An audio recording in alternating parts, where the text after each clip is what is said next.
আজি আকৌ এটা নতুন ভিডিঅ'লৈ সকলোকে স্বাগতম জনাইছোঁ।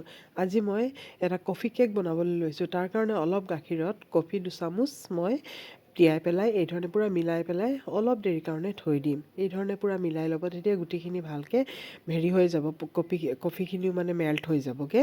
আৰু ইয়াত মই লৈছোঁ এটা বল আৰু এটা মই কণী লৈছোঁ।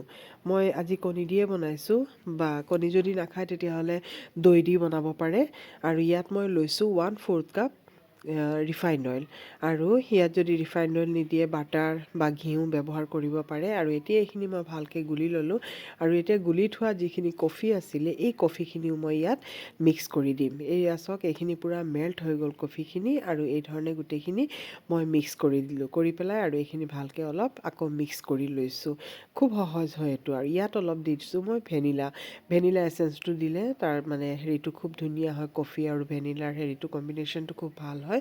আৰু এতিয়া এইখিনি ভালকৈ মই মিক্স কৰি লৈছোঁ। ইয়াত মই এখন চাকনি লৈছোঁ, লৈ পেলাই ইয়াত মই লৈছোঁ ৰঙা আটা।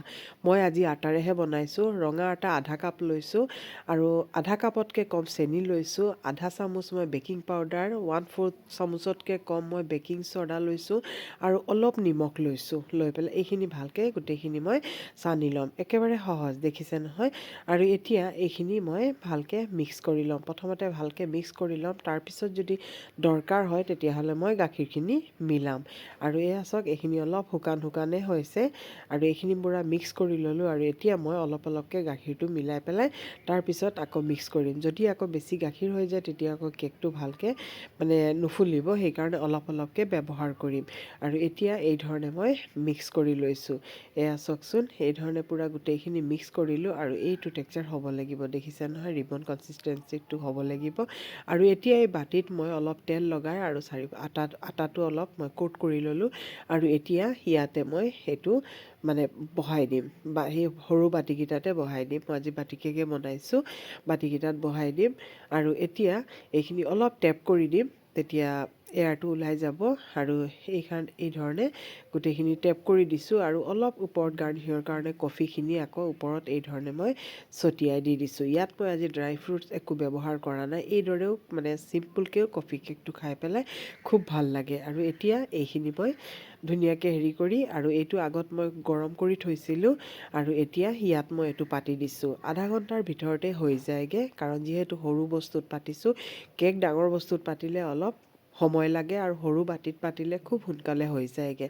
আধা ঘণ্টা পূৰা লগাও নাই, তাতকৈ কম লাগিছে। আৰু এয়া চাওকচোন, কেকটো ফুলি কিমান ধুনীয়া হৈছে, কালাৰটো চাওকচোন কিমান ধুনীয়া হৈছে কফি দিয়াৰ কাৰণে।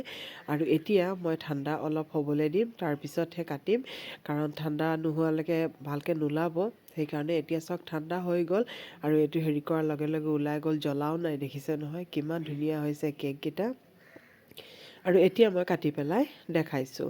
আৰু সেয়া চাওক, এই ধৰণে আপোনালোকে এবাৰ বনাই চাবচোন, খুবেই ভাল হয়। আৰু দেখিছে নহয়, একেবাৰে সহজ হয়। আৰু এতিয়া এটা কাটি পেলাই ভিতৰটো আপোনালোকক দেখাম।